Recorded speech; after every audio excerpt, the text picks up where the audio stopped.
نحمده ونستعينه ونستغفره ونعوذ بالله من شرور أنفسنا ومن سيئات أعمالنا من يهده الله فلا مضل له ومن يضلل فلا هادي له وأشهد أن لا إله إلا الله وحده لا شريك له وأشهد أن محمدا عبده ورسوله صلى الله على نبينا محمد وآله وصحبه وسلم أما بعد فإن خير الحديث كتاب الله وخير الهدي هدي محمد صلى الله عليه وسلم وشر الأمور محدثاتها وكل محدثة بدعة وكل بدعة ضلالة وكل ضلالة في النار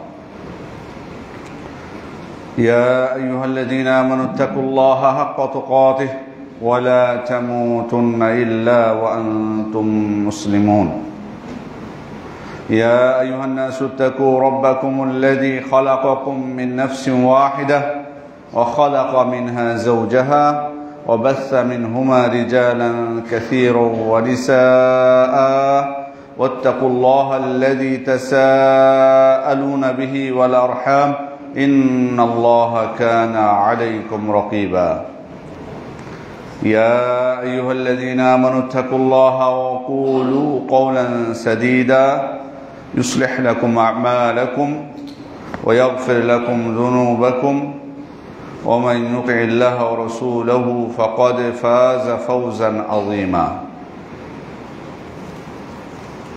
সমস্ত প্রশংসা আল্লাহ রাব্বুল আলামিনের জন্য। দরুদ ও সালাম বর্ষিত হোক আমাদের প্রিয় নবী, মহানবী, শ্রেষ্ঠ নবী মুহাম্মদুর রাসূলুল্লাহ সাল্লাল্লাহু আলাইহি ওয়াসাল্লামের উপর। সম্মানিত মুসল্লিবৃন্দ,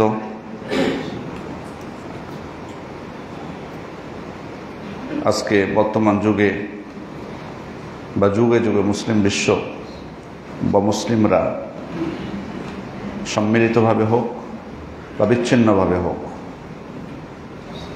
যত নির্যাতন কষ্ট সহ্য করেছে, বর্তমানে মুসলিমদের যে মানবিক বিপর্যয়, বিশেষ করে মুসলিমদের এই নির্যাতন শুধুমাত্র নির্দিষ্ট কোনো ভূখণ্ডে ছিল না, বরং প্রকৃতপক্ষে মুসলিমরা যুগে যুগে বিশ্বের প্রতিটি স্থানে কম বেশি প্রায় নির্যাতনের শিকার হয়েছে।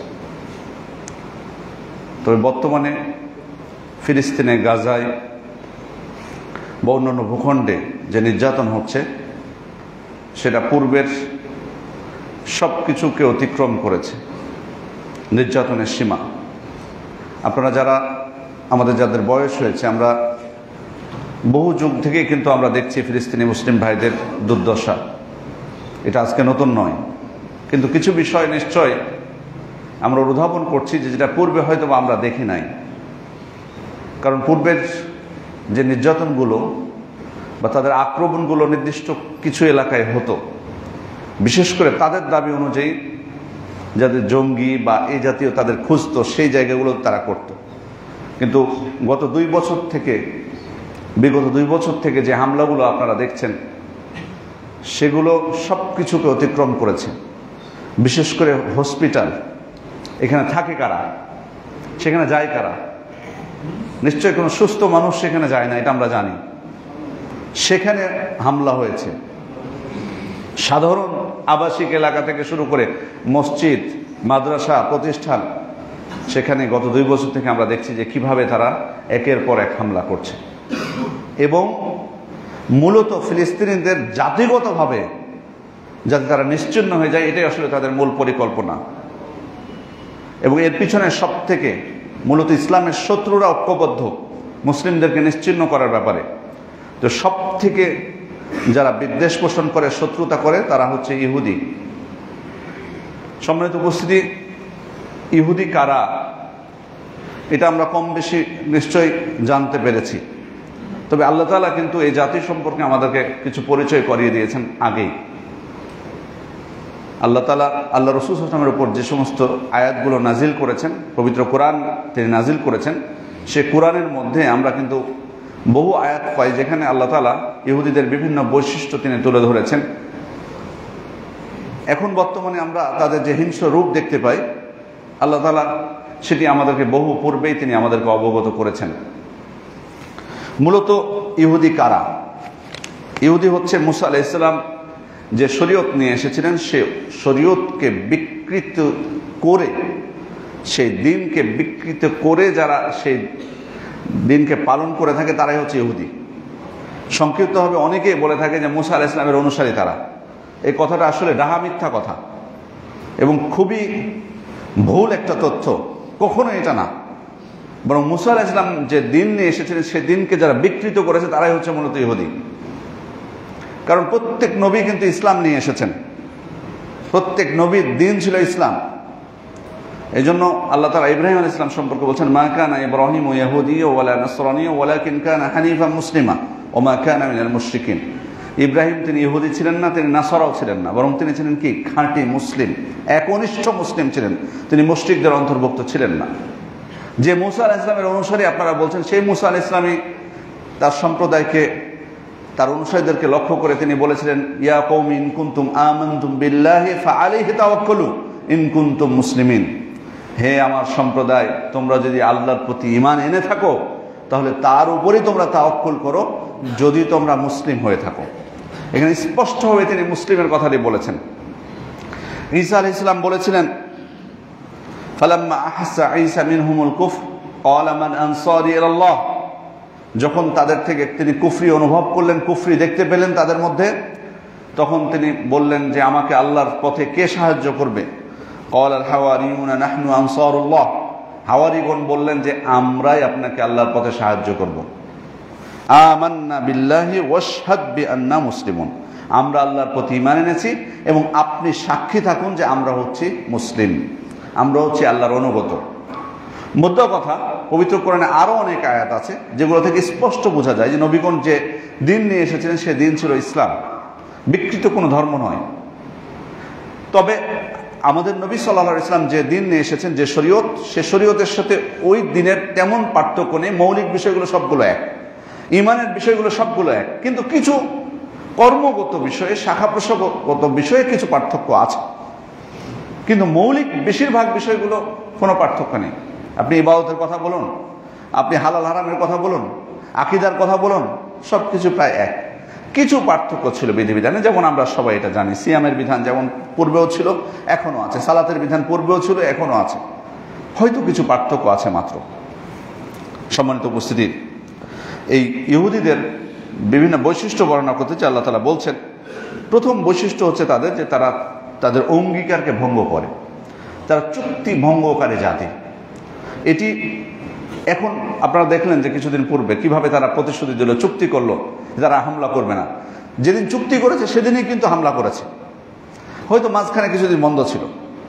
এটা তাদের থেকে আসলে অনুমেয় বিষয় যে তারা এই চুক্তি মানবে না। এটা আশ্চর্য হওয়ার কোনো কিছু নেই যে তারা তো চুক্তি করলো, প্রতিশ্রুতি দিল যে তারা হামলা করবে না, তাহলে হামলা কেন শুরু করলো? এটা আশ্চর্য হওয়ার কোনো বিষয় নেই। কারণ আল্লাহ তাআলা বলছেন তাদের বিষয়ে, ইন্না শাররাদ দাওয়াবি ইনদাল্লাহি আল্লাযীনা কাফারু ফাহুম লা ইউমিনুন। আল্লাহ তাআলা বলছেন যে আল্লাহ তাআলার কাছে সবথেকে বিচরণশীল নিকৃষ্ট প্রাণী হচ্ছে কাফেররা, যারা ঈমান আনে না। খেয়াল করে দেখুন কোরআনের ভাষা, ইন্না শাররাদ দাওয়াব। দাওয়াব বলা হয় মূলত দাব্বা, দাব্বার বহুবচন হচ্ছে দাওয়াব। দাব্বা বলা হয় মূলত প্রাণীদেরকে, যদিও কোনো কোনো ক্ষেত্রে হয়তো মানুষের অন্তর্ভুক্ত হতে পারে, কিন্তু বেশিরভাগ ক্ষেত্রে আরবি ভাষায় এর ব্যবহার হয়, যারা আপনারা আরবি জানেন, যে যেগুলো প্রাণী, সাধারণত চতুষ্পদ প্রাণী, সেগুলোর ক্ষেত্রে মূলত দাব্বা শব্দটি ব্যবহার হয়। তা আল্লাহ তাআলা বলছেন যে প্রাণীদের মধ্যে বিচরণশীল যে প্রাণীগুলো আছে তার মধ্যে সব থেকে নিকৃষ্ট হচ্ছে আল্লাহ তাআলার কাছে যারা কাফের, যারা ঈমান আনে না। মূলত এই আয়াতটি কিন্তু ইহুদিদের ক্ষেত্রে। তারপর আল্লাহ তাআলা বলছেন যে কোন কাফেরদের কথা তিনি বলছেন আল্লাযীনা আহাদতা মিনহুম সুম্মা ইয়ানকুযুনা আহাদাহুম। যাদের কাছ থেকে আপনি অঙ্গীকার গ্রহণ করেছেন এবং যারা প্রতিবারই তাদের অঙ্গীকার ভঙ্গ করে, ওহুম লা ইয়াত্তাকুন, তারা আল্লাহকে ভয় করে না। মূলত এই আয়াতটি ইহুদিদের ক্ষেত্রে। খেয়াল করে দেখি যে আল্লাহ তাআলা বলছেন যে তারা প্রতিবার আপনার সাথে অঙ্গীকার করে, তারা আপনাকে প্রতিশ্রুতি দিবে, কিন্তু তাদের প্রতিশ্রুতি প্রতিবারই তারা কি করবে? ভঙ্গ করবে। এখনো যদি আপনাকে আবার প্রতিশ্রুতি দেয়, কোরআন হাতেও যদি প্রতিশ্রুতি দেয়, তবু আপনার বিশ্বাস করার কোনো সুযোগ নেই যে তারা এই প্রতিশ্রুতি তারা রক্ষা করবে। আল্লাহ তাআলা বলছেন যে তারা প্রতিবারই প্রতিশ্রুতি ভঙ্গ করে এবং তারা আল্লাহকে ভয় করে না। প্রথমেই যে বিষয়টি যে আল্লাহ তাআলা এখানে কিন্তু খেয়াল করে দেখুন বলেননি যে মানুষের মধ্যে সব থেকে নিকৃষ্ট হলো এই ইহুদিরা বা এই কাফেররা যারা প্রতিশ্রুতি ভঙ্গ করে। তিনি কিন্তু এটা বলেননি মানুষের মধ্যে, তিনি বলেছেন বিচরণশীল প্রাণীদের মধ্যে। তার মানে এখান থেকে একটা অনুমেয় যে আসলে তারা মানুষেরই অন্তর্ভুক্ত না, যদি হয়তো রূপটা আকৃতিটা হয়তো মানুষের মতো আমরা দেখতে পাচ্ছি, যে আসলে তারা মানুষই না, বরং তারা হচ্ছে ওই প্রাণীদের মতো অথবা তার থেকে নিকৃষ্ট, যেটা পবিত্র করে আল্লাহ তাআলা অন্য জায়গায় বলেছেন বাল হুম আদাল, বরং চতুষ্পদ প্রাণীর থেকেও নিকৃষ্ট। সম্মানিত উপস্থিতি, তাহলে এখান থেকে বেশ কিছু আমরা শিক্ষা পেলাম। তাহলে প্রথম যে বিষয়টি সেটি হচ্ছে যে প্রতিশ্রুতি ভঙ্গ করা। আর এই প্রতিশ্রুতি ভঙ্গ করার কারণে আল্লাহ তাআলা অন্য আয়াতে বলছেন ফাবিমা নাকদিহিম মিসাকাহুম লাআন্নাহুম, তাদের প্রতিশ্রুতি ভঙ্গ করার কারণে আমি তাদেরকে লানত করেছি। ওয়াজআলনা কুলুবাহুম কাসিয়া, আর তাদের অন্তরকে আমি কঠিন করে দিয়েছি, রূঢ় করে দিয়েছি। এই জন্যই কিন্তু আপনি দেখবেন যে তাদের যে আচরণ যেটা করছে আমাদের মুসলিম ভাইদের থেকে, হয়তো আমরা হয়তো হতবাক হচ্ছি যে কিভাবে আচরণ করতে পারে, বয়স্ক মানুষদের সাথে কিভাবে আচরণ করে, রোগীদের সাথে কিভাবে আচরণ করে, নারীদের সাথে কিভাবে আচরণ করে, শিশু বাচ্চাদের সাথে কিভাবে আচরণ করছে। কিন্তু এটা তো স্বাভাবিক, কারণ আল্লাহ তাআলা বলছেন তাদের অন্তরটা খুবই কঠিন, খুব কঠিন করে দিয়েছি। সুতরাং কোনো কিছু করতে তাদের বিবেকে বাধা দিবে না। দ্বিতীয় যে বৈশিষ্ট্য সেটি হচ্ছে নবীদেরকে হত্যা করা।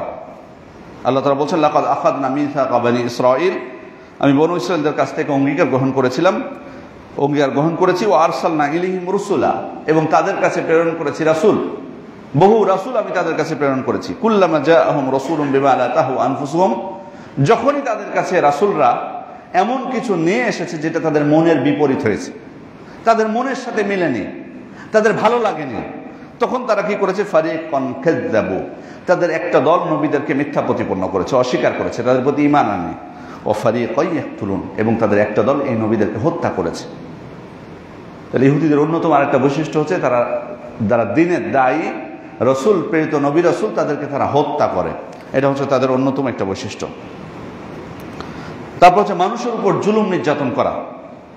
আল্লাহ তাআলা বলছেন লুইনাল্লাযিনা কাফারু মিন বানি ইসরাঈল, বনু ইসরাঈলদের মধ্যে যারা কুফরি করেছে, লুইনাল্লাযিনা কাফারু মিন বানি ইসরাঈল আলা লিসানি দাউদ ওয়া ঈসা ইবনে মারইয়াম, তারা দাউদ এবং ঈসা ইবনে মারইয়াম আলাইহিস সালাম তাদের মুখে লানত প্রাপ্ত হয়েছে, অভিশপ্ত হয়েছে। যালিকা বিমা আসাউ, কেন অভিশপ্ত হয়েছে? কারণ তারা আল্লাহর অবাধ্য। ওয়া কানু ইয়াতাদুন, আর তারা হচ্ছে জুলুম করে, তারা সীমা লঙ্ঘন করে। কানু লা ইয়াতানাহাউনা আন মুনকারিন ফাআলু, তারা যে অন্যায় কাজ করে এ বিষয়ে তারা একে অপরকে নিষেধ করে না। এটাও কিন্তু তাদের অন্যতম একটা বৈশিষ্ট্য। খেয়াল করুন, তারা আল্লাহর অবাধ্য, তার মানুষের উপর জুলুম করে, তারা সীমা লঙ্ঘন করে।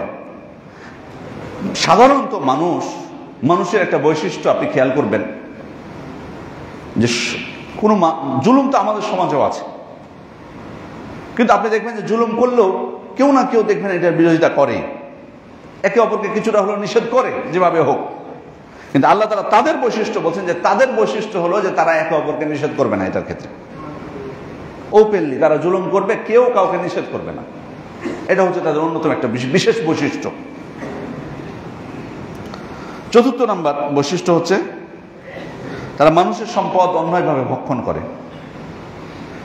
আল্লাহ তাআলা বলছেন ওয়াতারা কাসীরাম মিনহুম ইউসারিউনা ফিল ইসম, আপনি তাদের অনেককে দেখতে পাবেন যে তারা পাপের কাজে, ওয়াল উদওয়ান, সীমা লঙ্ঘনের কাজে, ওয়া আকলিহিমুস সুহত, হারাম ভক্ষণের ক্ষেত্রে তারা অগ্রগামী, প্রতিযোগিতা করে। তারা ইউসারিউন, প্রতিযোগিতা করে মানুষের উপর পাপ কাজে, মানুষের সাথে শত্রুতা এবং হারাম ভক্ষণের ক্ষেত্রে তারা প্রতিযোগিতা করে।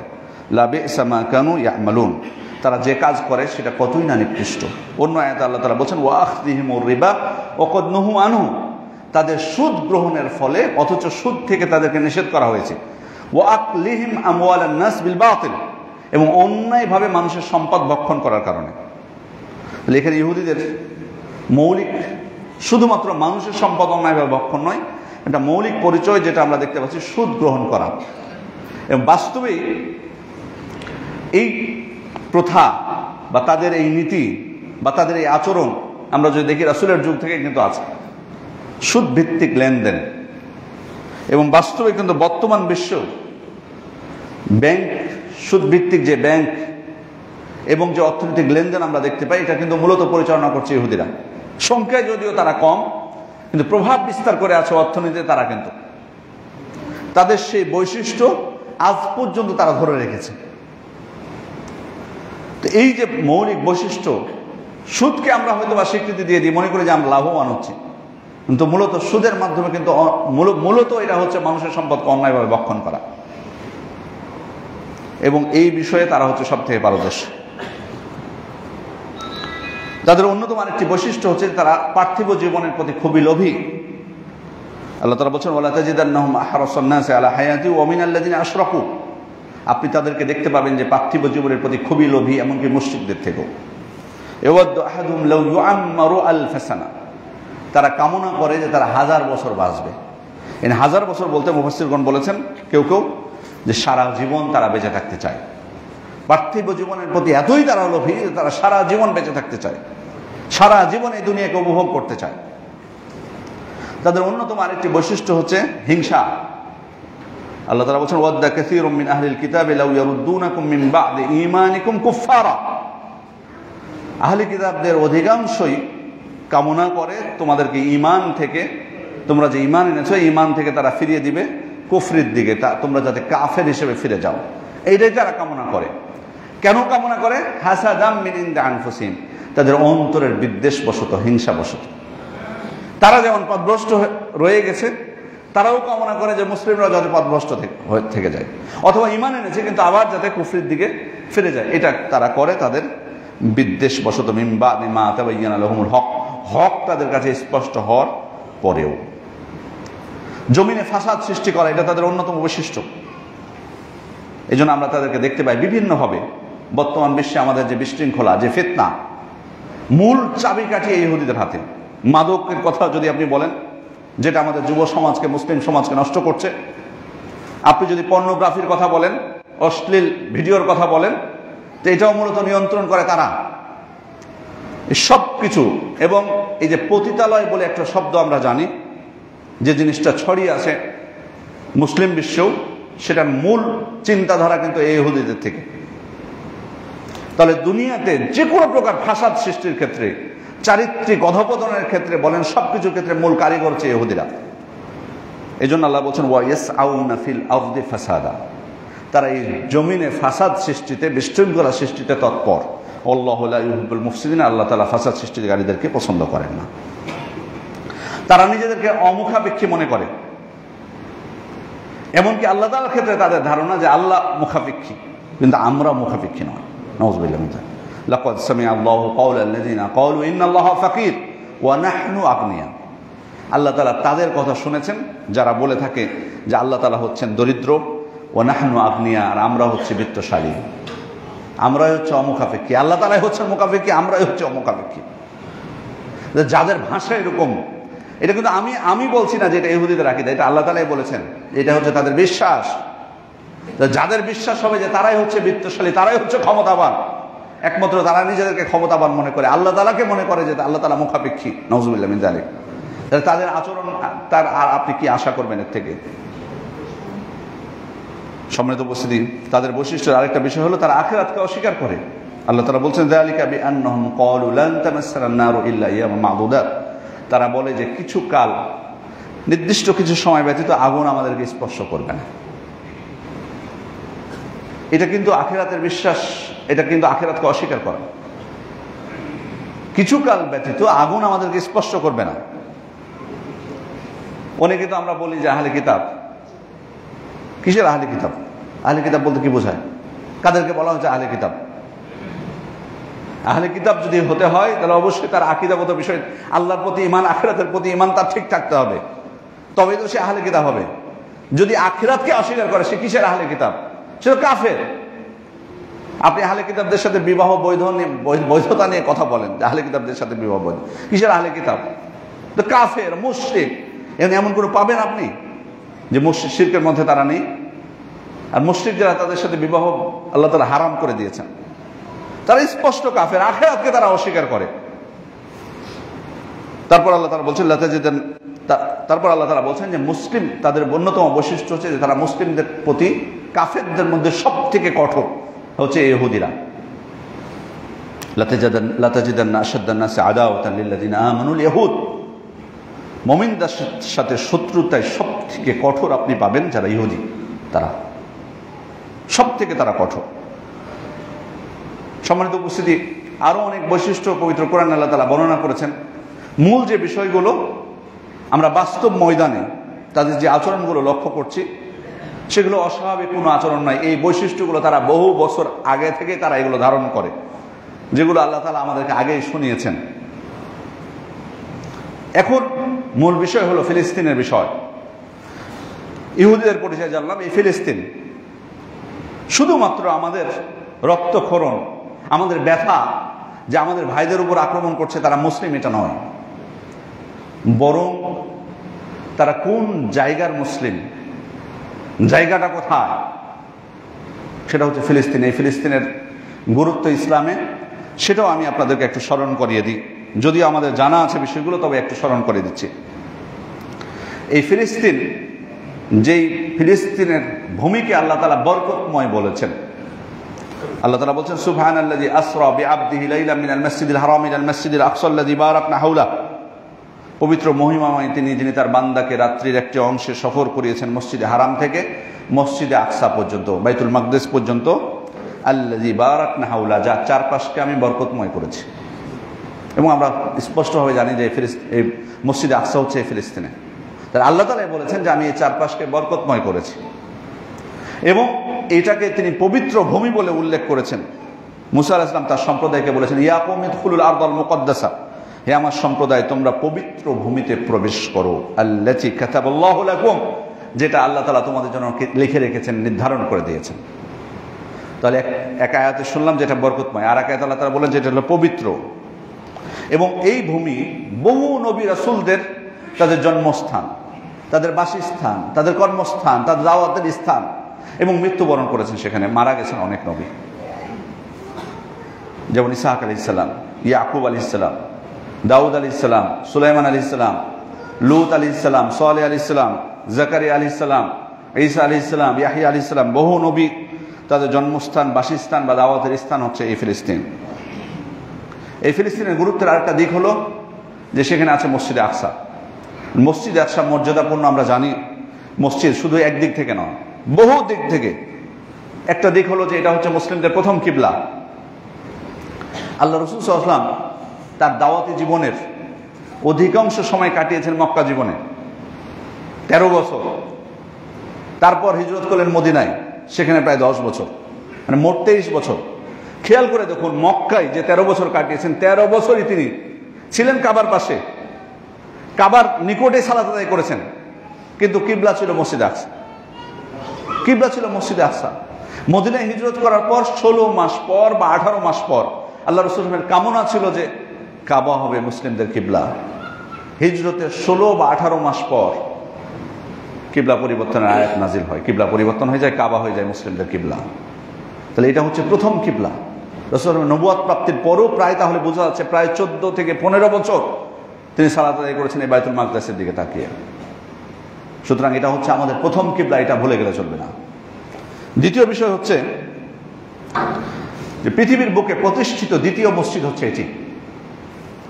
সহিহ বুখারী বর্ণনা, আবু যর রাদিয়াল্লাহু আনহু আল্লাহ রাসূল সাল্লাল্লাহু আলাইহি ওয়াসাল্লামকে জিজ্ঞেস করেছেন যে এই পৃথিবীর বুকে সর্বপ্রথম প্রতিষ্ঠিত মসজিদ কোনটা? তখন আল্লাহ রাসূল সাল্লাল্লাহু আলাইহি ওয়াসাল্লাম বলেছেন আল মসজিদুল হারাম, মক্কার যে মসজিদ, কাবার যে মসজিদ। তারপর আল্লাহ রাসূল সাল্লাল্লাহু আলাইহি ওয়াসাল্লামকে জিজ্ঞেস করেছেন সুম্মা আইয়ু, আল্লাহ রাসূল সাল্লাল্লাহু আলাইহি ওয়াসাল্লাম দ্বিতীয় মসজিদ কোনটি? তখন বলেছেন আল মসজিদুল আকসা। এই পৃথিবীর বুকে দ্বিতীয় প্রতিষ্ঠিত মসজিদ হচ্ছে মসজিদে আকসা। তৃতীয় বিষয় হচ্ছে আল্লাহ রাসূল সাল্লাল্লাহু আলাইহি ওয়াসাল্লামের মেরাজের সময়, আল্লাহ রাসূলের ইসরা এবং মেরাজের ঘটনা আমরা জানি। আল্লাহ রাসূল সাল্লাল্লাহু আলাইহি ওয়াসাল্লাম সরাসরি সরাসরি মক্কা থেকে কিন্তু মেরাজে যাননি। প্রথম যে সফরটা ছিল ইসরা।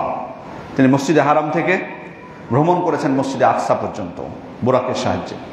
তারপর সেখান থেকে তিনি উদ্যোগমন করেছেন, আবার নেমেছেন সেখান থেকে আবার মসজিদে হারামে এসেছেন আল্লাহ রাসূল সাল্লাল্লাহু আলাইহি ওয়াসাল্লাম। এবং সেখানে শুধু তাই নয়, সমস্ত নবীদেরকে নিয়ে তিনি সেখানে দুই রাকাত সালাত আদায় করেছিলেন এবং আল্লাহ রাসূল সাল্লাল্লাহু আলাইহি ওয়াসাল্লামের ইমামতিতে হয়েছে। এটা থেকেও বোঝা যায় যে গুরুত্ব কত ইসলামের এই মসজিদে আকসার। চতুর্থ বিষয় হচ্ছে, পৃথিবীর বুকে শুধুমাত্র 3টা মসজিদ আছে যে মসজিদে নেকির উদ্দেশ্যে সফর করা যায়। লা তুসাদ্দু রিহালু ইল্লা ইলা সালাসাতি মাসাজিদ। 3টি মসজিদ ব্যতীত অন্য কোনো মসজিদের সওয়াবের উদ্দেশ্যে, বিশেষ সওয়াবের উদ্দেশ্যে সফর করা যাবে না। আল মসজিদুল হারাম, মক্কার যে মসজিদ, মসজিদ নববী এবং হচ্ছে মসজিদুল আকসা। তাহলে 3টি মসজিদের একটি। শুধু তাই নয়, এই মসজিদে যদি সালাত আদায় করে কেউ, অন্যান্য মসজিদের তুলনায় প্রায় 500 গুণ বেশি সওয়াব হবে। যদিও এখানে সওয়াবের বিষয়ে বেশ কিছু বর্ণনা এসেছে বিভিন্ন ধরনের, তো সব থেকে বিশুদ্ধ বর্ণনা হচ্ছে সর্বাধিক বিশুদ্ধ। আমি শুধুমাত্র এটুকুই বলছি কারণ আপনি মতভেদ পাবেন। সর্বাধিক বিশুদ্ধ বর্ণনা হচ্ছে এটা যে 500 গুণ সওয়াব বেশি অন্যান্য মসজিদের তুলনায়।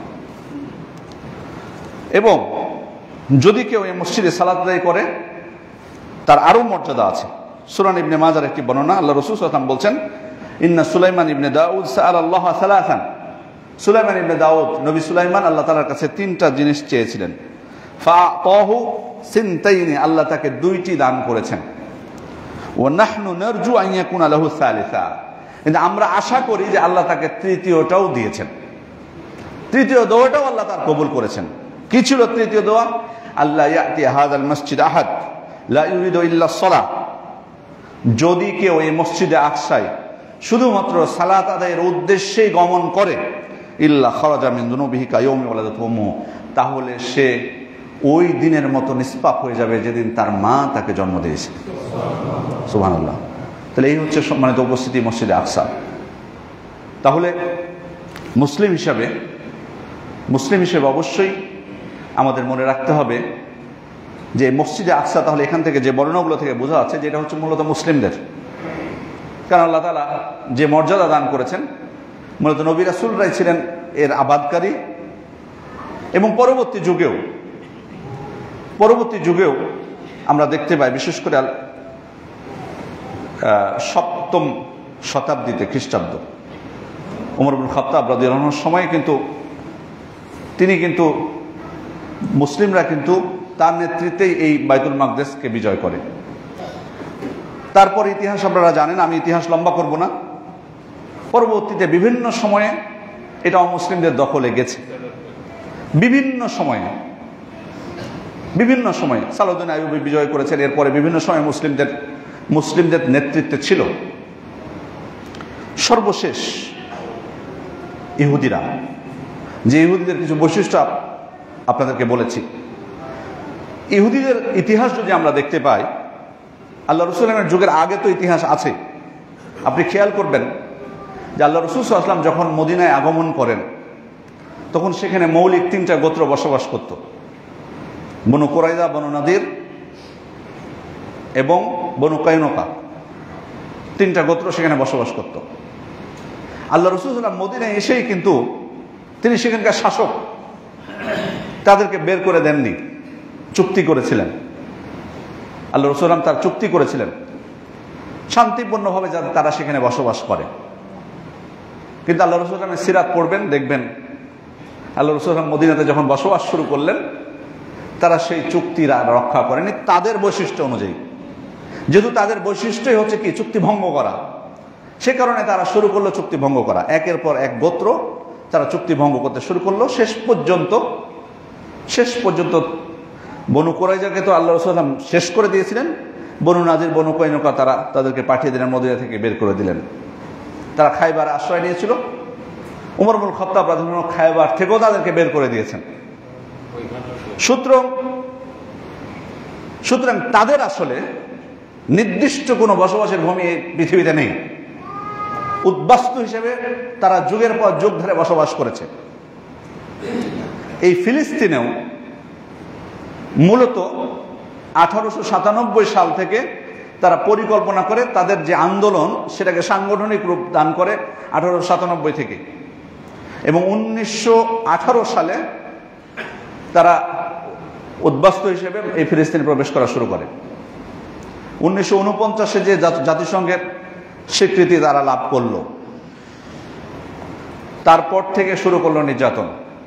খেয়াল করে দেখুন, এই ফিলিস্তিন যাদেরকে, তারা কিন্তু বহু বছর আগে থেকে তারা সেখানে বসবাস করছে, তাদেরই ভূমি এটা, তো উল্টো তাদের উপর নির্যাতন শুরু করলো। শেষ পর্যন্ত জাতিসংঘ তাদেরকে তো 1949-এ রাষ্ট্রীয় রূপ দিয়ে তাদেরকে আলাদা করে দিল, কিন্তু তারা সেই প্রতিশ্রুতি রক্ষা করেনি।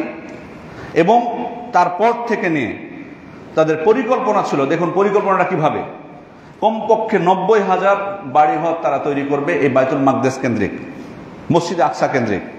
শেষ পর্যন্ত সফল হয়েছে, প্রায় 38,000 বা 39,000 বাড়ি অলরেডি নির্মাণ করেছে। এবং যে সময়ে নির্মাণ করেছে মসজিদে আকসার আশপাশে তাদের বাড়িগুলো, ওই সময় একজন ফিলিস্তিনিকেও তারা বাড়িঘর নির্মাণের অনুমতি দেয়নি, অনুমতি প্রাপ্ত হয়নি। পরিকল্পনা দেখুন। প্রশ্ন হলো যে তাদের কি মসজিদে আকসার প্রতি প্রচন্ড ভালোবাসা আছে? না, কখনোই না। ইহুদিরা ভালো করে জানে যে এটার সাথে ওদের কোনো সম্পর্ক নাই, বাইতুল মাকদেসের সাথে তাদের কোনো সম্পর্ক নেই, এটা তারা ভালো করে জানে। বাহ্যিকভাবে তারা প্রকাশ করে মাত্র, কিন্তু আসলে তারাও ভালো করে জানে যে এটা আমাদের না, এটা মুসলিমদেরই। এই জন্য যখন থেকে প্রবেশ করেছে ইহুদিরা এই ফিলিস্তিনে, তারপর প্রায় 3 বার বাইতুল মাকদেসে অগ্নিকাণ্ডের ঘটনা ঘটছে, এই মসজিদকে পুড়িয়ে ফেলার তারা চেষ্টা করেছে। আজকে এখনো যদি সুযোগ পায় তারা গুড়িয়ে দিবে, কারণ যদি যাদের নিজেদের, আপনার যদি কোনো কিছু নিজের না হয়, আপনার মায়া থাকবে সেটার প্রতি, তাদেরও না, এটাই স্বাভাবিক। সম্মানিত উপস্থিতি, এরপরে কি ঘটেছে সেটা কিন্তু আমরা দেখতেই পাচ্ছি। যুগের পর যুগ, বছরের পর বছর কিভাবে আমাদের ফিলিস্তিনি, এবং প্রায় আস্তে আস্তে আমাদের ফিলিস্তিন ভাইরা, অনেক ভাইরা কিন্তু বিভিন্ন দেশে কিন্তু হিজরত করেছেন, কিন্তু অনেক ভাইরা তারা রয়ে গেছিলেন তাদের দেশে। কিন্তু শেষ পর্যন্ত তাদের মূল টার্গেট হচ্ছে যে জাতিগতভাবে তাদেরকে সেখান থেকে বিচ্ছিন্ন করে দেওয়া। সম্মানিত উপস্থিতি, তাদের টার্গেট, ইহুদিদের টার্গেট শুধুমাত্র ফিলিস্তিন নয়, বরং তাদের টার্গেট হচ্ছে গোটা মুসলিম বিশ্ব। সুতরাং আমরা যাতে মনে না করি যে আমরা আরামে আছি, আরামেই থাকবো। আজকে তাদের উপরে নির্যাতন আমরা অবশ্যই আল্লাহ তাআলার কাছে কামনা করব, তবে কখনো যাতে ভুলে না যায় যে নির্যাতন আমাদের উপরে আসতে পারে, সেটা ইহুদিদের মাধ্যমে হোক বা যে কোনো অন্য অমুসলিম গোষ্ঠী কর্তৃক হোক না কেন। সুতরাং এখানে আমাদের যে বিষয় হচ্ছে সেটা হচ্ছে, বর্তমান পরিস্থিতিতে যে বিষয়টা হয়তো আমাদের মুসলিমদের মধ্যে যেটা বড় ক্ষোভ, সেটা হলো আমাদের শাসকবৃন্দ তারা চুপ কেন। এটা কিন্তু অধিকাংশ আমাদের মুসলিমদের এটা বড় একটা ক্ষোভ। সম্মানিত উপস্থিতি, আসলে মূল বিষয় হচ্ছে যাদের যেটা করণীয়, কারণ এই বর্তমান পরিস্থিতিতে সাধারণ মুসলিম হিসেবে আমাদের ভাইদের জন্য আমরা তেমন কিছুই করতে পারছি না। সাধারণ মুসলিম হিসেবে আমরা কিছুই করতে পারছি না। যদি কিছু করতে পারত, সেটা হলো মুসলিম নেতৃবৃন্দ, তারাই করতে পারতেন। এখন প্রশ্ন হলো যে তারা একটা বিবৃতি পর্যন্ত দিচ্ছেন না কেন, সেটা অনিশ্চুপ কেন, কিছু না হয় করতে পারছে না, কিন্তু বিবৃতি দিচ্ছেন কেন? কারণ অমুসলিমরা কিন্তু একটা জিনিস খেয়াল করবেন, তাদের টার্গেটগুলো। আমি আবার আপনাদেরকে ফিরে নিয়ে যাই ইহুদিদের সে রাসূল ইসলামের যুগের বিষয়।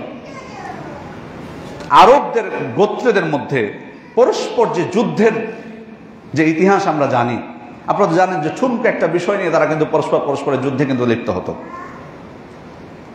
এই যুদ্ধ লাগানোর পিছনে কিন্তু মূল টার্গেট, পিছনে কিন্তু এই ইহুদিরা ছিল, মূলত তারা ছিল কারিগর। আরবদের পরস্পরের যুদ্ধ কিন্তু লাগিয়ে রাখতো তারা। এমনকি যখন অর্থের অভাবে তাদের পরস্পরের যুদ্ধ বন্ধ হওয়ার অতিক্রম হতো, যখন সম্ভাবনা হতো যুদ্ধ বন্ধ হয়ে যাবে কারণ টাকা নাই, তখন ইহুদিরা অর্থায়ন করত, টাকা ধার দিত সুদের বিনিময়ে। ওই যে সুদ তাদের বৈশিষ্ট্য ছিল, কড়া সুদে তারা টাকা ধার দিত, তবুও যুদ্ধ থামানো যাবে না। স্বার্থ কি?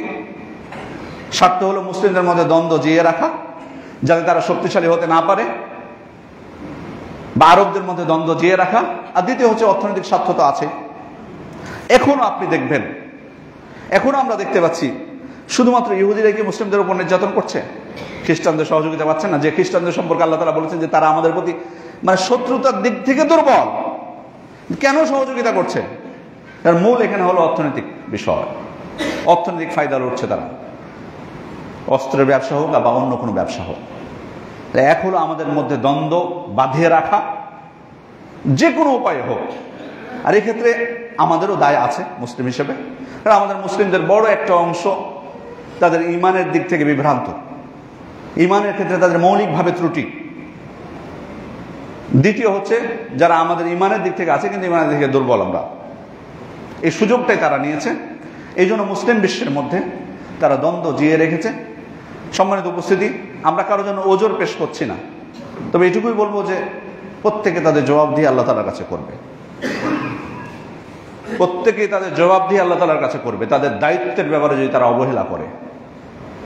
তবে আমরা আল্লাহ তাআলার কাছে কামনা করতে ছাড়বো না, দোয়া করতে ছাড়বো না, আন্তরিকভাবে দোয়া করবো আমাদের মুসলিম নেতৃবৃন্দের জন্য। আল্লাহ তাআলা যেন তাদেরকে মুসলিম করে দেন, তাদের ইমানের দিক থেকে তাদেরকে শক্তিশালী করেন এবং তাদেরকে সাহস দান করেন, তারা যাতে আমাদের মুসলিম ভাইদের জন্য কিছু একটা করেন, ব্যবস্থা নেন।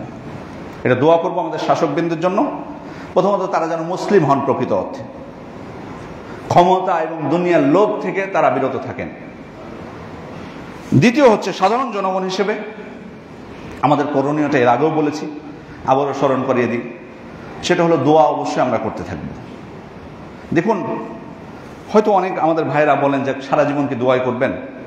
দোয়ার থেকে আসলে শক্তিশালী অস্ত্র কি আছে আসলে দুনিয়াতে? শক্তিশালী মাধ্যম আছে? আল্লাহ রাসূল সাল্লাল্লাহু আলাইহি ওয়াসাল্লামের যুগে দেখুন তো কিভাবে দোয়ার উপর নির্ভরশীল হয়েছেন তিনি, আল্লাহর উপর তাওয়াক্কুল করেছেন, কিভাবে দোয়াকে তিনি সঙ্গী করেছেন। বিভিন্ন যুদ্ধের ক্ষেত্রে আপনি দেখতে যান, আপনার তো সুযোগ নাই, আপনার যেটা সুযোগ আছে সেটা কেন আপনি হাতছাড়া করবেন? সম্মানিত উপস্থিতি, মুসলিম নেতৃবৃন্দ কিছু করছেন না, কিন্তু আমাদের প্রত্যেকের দোয়া যদি আমরা আন্তরিকভাবে আল্লাহ তাআলার কাছে দোয়া করি, আল্লাহ তাআলা যদি কবুল করেন, আল্লাহ তাআলার প্রয়োজন আছে ওই সমস্ত মুসলিম ফাসেক শাসকদের প্রয়োজন আছে আল্লাহ তাআলার, তিনি নিমেষে শেষ করে দিতে পারেন না। তাহলে আমরা তাওয়াক্কুল করবো না কেন তার উপর? নিরাশ হওয়ার কি আছে? নিরাশ হয়ে বসে থাকলে সমালোচনা করে তো কোনো লাভ নেই। যিনি পারবেন সমাধান করতে, সকল ক্ষমতার উৎস যিনি, সকল শক্তির উৎস তিনি, তার কাছে আমরা কামনা করবো না কেন? তাদের তো প্রয়োজন নাই সমস্ত শাসকদের, তিনি ইচ্ছা করলে ধ্বংস করে দিতে পারেন। তাহলে আমরা দোয়াটাকে আমাদেরকে অব্যাহত রাখতে হবে। আর দোয়াটা যদি কবুল হয়, কার দোয়া আল্লাহ তাআলা কবুল করবেন? দোয়া কবুল হওয়ার জন্য তো আমাদের আমল লাগবে। এখন তো আপনাকে আমাকে বলতে হবে যে আসুন আপনি পাপ থেকে তওবা করুন, আসুন আপনি সালাত আদায়কারী হন, এটা তো আমাকে বলতে হবে। এটা বললে আবার অনেকে রাগ করে।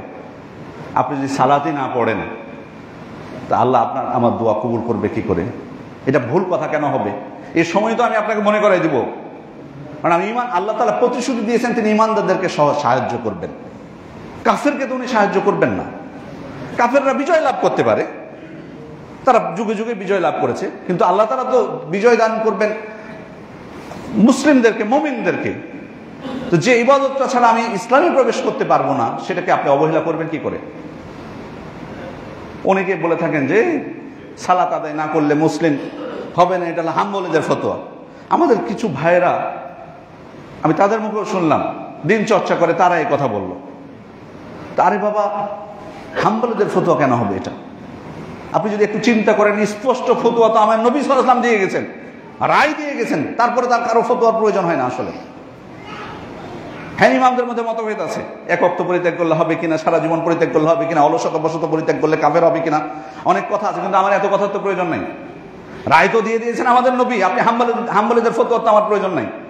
আপনাকে সালাতের গুরুত্ব বোঝানোর জন্য আমার হাম্বলীদের ফতোয়ার প্রয়োজন নাই, যে হাম্বলীরা বলেছে এক ওয়াক্ত সালাত বাদ দিয়ে দিলে কাফের হয়ে যাবে, বা অলসতা বশত বাদ দিয়ে দিলে কাফের হয়ে যাবে, আমার এত ফতোয়ার প্রয়োজন নাই তো। আমার নবী বলে গেছেন স্পষ্ট, ফামান তারাকাহা ফাকাদ কাফার, যে ব্যক্তি সালাত পরিত্যাগ করলো সে কাফের হলো। আর কিসের প্রয়োজন আমার আছে? এত ব্যাখ্যা বিশ্লেষণের প্রয়োজন নাই। সুতরাং সম্মানিত উপস্থিতি, যদি কিছু করতে চাই তাহলে দোয়াটা আমরা করতে পারছি, আর দোয়াটা যাতে আল্লাহর কাছে কবুল হয় সেজন্য আমাদেরকে ইমানদার হওয়া দরকার, মুসলিম হওয়া দরকার। আর ইমান এবং ইসলামের ক্ষেত্রে অন্যতম বিষয় হচ্ছে আমাকে সালাত আদায়কারী হতেই হবে, এটা উপায় নাই। আপনি যতই স্বীকার করেন, যতই গুরুত্ব বুঝেন, কিন্তু যদি আমি আদায় না করি তাহলে তো কোনো ফল আসছে না। তাহলে আমার দোয়াটা যাতে আল্লাহ তাআলার কাছে কবুল হয়, সেজন্য সব থেকে বড় অস্ত্র যেটা, যার মাধ্যমে আল্লাহ তাআলা অনেক পরিবর্তন নিয়ে আসতে পারেন, সেটার প্রতি আমাদেরকে গুরুত্ব দেওয়া লাগবে। 2 নম্বর বিষয় হচ্ছে অর্থনৈতিক সাহায্য। যদিও অনেক ক্ষেত্রে এটা কঠিন হচ্ছে, কারণ ওই যে বলেছি প্রত্যেকটা তাদের বৈশিষ্ট্য আপনি দেখবেন, তাদের অন্তর কঠিন। একটা প্রাণীও হয়তো, এবং আরেকটা বিষয় বলেছি যে আল্লাহ তাআলা তাদের পরিচয় দিতে গিয়ে বলেছেন যে চতুষ্পদ জন্তুদের মধ্যে এরা হলো সব থেকে খারাপ। একটা সাধারণ একটা প্রাণীও আপনি দেখবেন, একটা বাচ্চা যদি না খেয়ে বসে থাকে, একটা কুকুরেরও হয়তো ওই বাচ্চাটার প্রতি মায়া হয়। আপনি দেখবেন এগুলো অনেক কিছু প্রাণীদের মধ্যে কিন্তু লক্ষ্য করবেন কিছু বৈশিষ্ট্য, তারা মায়া করে মানুষের উপর, অনেক ক্ষেত্রে দয়া মায়া করে, কিন্তু এদের কোনো দয়া মায়া নেই। এই জন্য ওরা যেমন আক্রমণও করছে, তেমন সাহায্য যাতে কোনো খাবার, কোনো সাহায্য যাতে তাদের কাছে না যায়, সেজন্য সে প্রচেষ্টা অব্যাহত রেখেছে। তারপরেও আমাদের মুসলিম ভাইদের অর্থনৈতিক সহযোগিতায় তাদেরকে সর্বোচ্চটুকু তারা চেষ্টা করছেন, যতটুকু তাদের জন্য করা যায়, এবং আমরা এটা করতে পারি বিশ্বস্ত মাধ্যমে। বিশেষ করে মসজিদেও আপনি ঈদের মাঠেও আপনাদেরকে বলেছিলাম, সেজন্য আপনারা সহযোগিতা করেছিলেন। আজকেও সালাতের পরে প্রতি কাতারে কাতারে হয়তো আমাদের ভাইরা যাবেন। আপনারা যতটুকু আপনাদের সাধ্য হয় আমাদের ভাইদের জন্য সহযোগিতা করার চেষ্টা করুন। হতে পারে ছোট্ট সদাকার মাধ্যমেই হয়তো আমি আপনি মুক্তি পেয়ে যেতে পারি। শুধু সালাত আদায়ের কথা যে বললাম, এটা কি শুধুমাত্র ফিলিস্তিনি ভাইদের জন্য আপনি সালাত আদায়কারী হবেন? আপনার মুক্তি, আমার আপনার মুক্তির দরকার নেই? আমি তাদেরকে নিয়ে টেনশন করছি, এটা স্বাভাবিক, কিন্তু এখনই যদি আমি মারা যাই, আমি যদি সালাত আদায়কারী না হয়, আমার পরিণতিটা কি হবে, এটাও তো খেয়াল করা দরকার। সুতরাং অবশ্যই নিজের বিষয়টাও খেয়াল করব, আমরা নিজের পরিণতির কথাটাও খেয়াল করব, সেজন্য সালাত আদায় করা, সাদাকা করা। সম্মানিত উপস্থিতি, তৃতীয় যে বিষয়টা, সেটা হলো যে তাদের পণ্য বয়কট। আসলে পণ্য বয়কটের বিষয়টা যদি রাষ্ট্রীয়ভাবে হয়, রাষ্ট্রীয়ভাবে যদি হয়, তাহলে এটা কিন্তু সহজ হয় সব থেকে। এটা কিন্তু একটা প্রতিক্রিয়া থাকে। ব্যক্তি পর্যায়ে যখন হবে, তখন স্বাভাবিক সব মানুষের এক পরিত্যাগ করবে না, এবং এটার দ্বারা খুব বেশি তারা ক্ষতিগ্রস্ত হবে না। এবং ক্ষতিগ্রস্ত হোক বা না হোক, এটা মূল বিষয় না। প্রত্যেক ব্যক্তি তার নিয়ত অনুযায়ী সব পাবেন। হয়তো আপনি বলবেন যে আমি তাদের একটা পণ্য যদি বয়কট করি, কি লাভ তাদের? বহু মানুষ তো কেনার জন্য প্রস্তুত হয়ে আছে। না, আমি আমার নিয়ত অনুযায়ী সব পাবো, আমার যতটুকু আমার নিয়ত সে অনুযায়ী আমি সব পাবো। এই জন্য ওলামা ইকরাম বলছেন, ব্যক্তি পর্যায়ে পণ্য বয়কট যেটা, যদি কোনো ব্যক্তি ইমানের স্বার্থে, অর্থনৈতিক অবরোধ আরোপের স্বার্থে যাতে তারা আমার এই অর্থ নিয়ে মুসলিমদের উপর নির্যাতন করতে না পারে, এই নিয়তে যদি পণ্য বয়কট করে, ইনশাআল্লাহ উনি সবের অধিকারী হবেন। তবে একটা জিনিস মনে রাখি, যে অমুসলিমদের সাথে লেনদেন কিন্তু বৈধতা ইসলাম দিয়েছে। খ্রিস্টানদের সাথে বলেন, ইহুদিদের সাথে বলেন, যে কোনো অমুসলিমদের সাথে লেনদেন বৈধতা আছে, ইসলাম লেনদেনে বৈধতা দিয়েছে। কিন্তু আমি এটা করছি কেন? আমি এটা করছি আমার মুসলিমদের বিশাল, ইসলামের বিশাল স্বার্থে। কিন্তু এর সাথে আরেকটা বিষয় যুক্ত করতে হবে, সম্মানিত উপস্থিতি, সেটা হলো পণ্য বয়কট করলাম ঠিক, অথচ এটার বৈধতা ইসলাম দিয়েছে তাদের সাথে লেনদেন করার, কিন্তু আমি তবুও করছি ইসলামের স্বার্থে। কিন্তু যেটা একেবারে হারাম করে দিয়েছে, ওইটা তো আমরা ছাড়ছি না। আপনি পণ্য বয়কট করলেন, কিন্তু তাদের সংস্কৃতি, তাদের আচার আচরণ, কত কিছু আমাদের উপর চাপিয়ে দিয়েছে, ওইটার খবর কোথায়? আপনি আপনার সামনে একজন ভাই হয়তো তাদের কোনো পণ্য কিনলো, আপনি রেগে গেলেন তার উপর, কিন্তু আপনি যে আপনার বাচ্চার জন্মদিন পালন করছেন বাড়িতে, ওটা যে ছাড়তে পারছেন না। আপনি যে বিভিন্ন দিবস পালন করছেন, ওটা যে আপনি ছাড়তে পারছেন না, তো লাভ কি? তাদের চাপিয়ে দেওয়া সংস্কৃতি, সেটার দিকে আমাদের খেয়াল নেই। ওটাই তো সব থেকে বেশি ক্ষতিকর, ওটা তো ইসলাম স্পষ্ট হারাম করে দিয়েছে আমাদের জন্য। সেটার প্রতি ভ্রুক্ষেপ নেই কেন আমাদের? সেটার প্রতি ঘৃণা নেই কেন? পণ্যের প্রতি ঘৃণা আসছে, কিন্তু ওটার প্রতি ঘৃণা আসছে না কেন? ওটা যদি ছাড়তে পারি, তবেই তো আমার ইমানটা শক্তিশালী হবে, আল্লাহ তাআলা আমার উপর খুশি হবেন, আল্লাহ তাআলা আমাদেরকে বিজয় দান করবেন। আমাদের তো সন্তুষ্টি প্রয়োজন। তো এটার ক্ষেত্রে প্রত্যেকে আমরা জিজ্ঞেস করি, প্রত্যেকে আমাদের নিজেদের জীবনকে নিয়ে ভাবি। আমি এটা আরেকজনকে দোষারোপ নয়, প্রত্যেকে ভাবুন তো আমাদের ব্যক্তিগত জীবনে, পারিবারিক জীবনে আমরা কত, রাষ্ট্রীয় জীবনে কত সংস্কৃতি লালন করছি। তাদের কৌশলটা খেয়াল করেছেন? তাদের কৌশলটা খেয়াল করেছেন?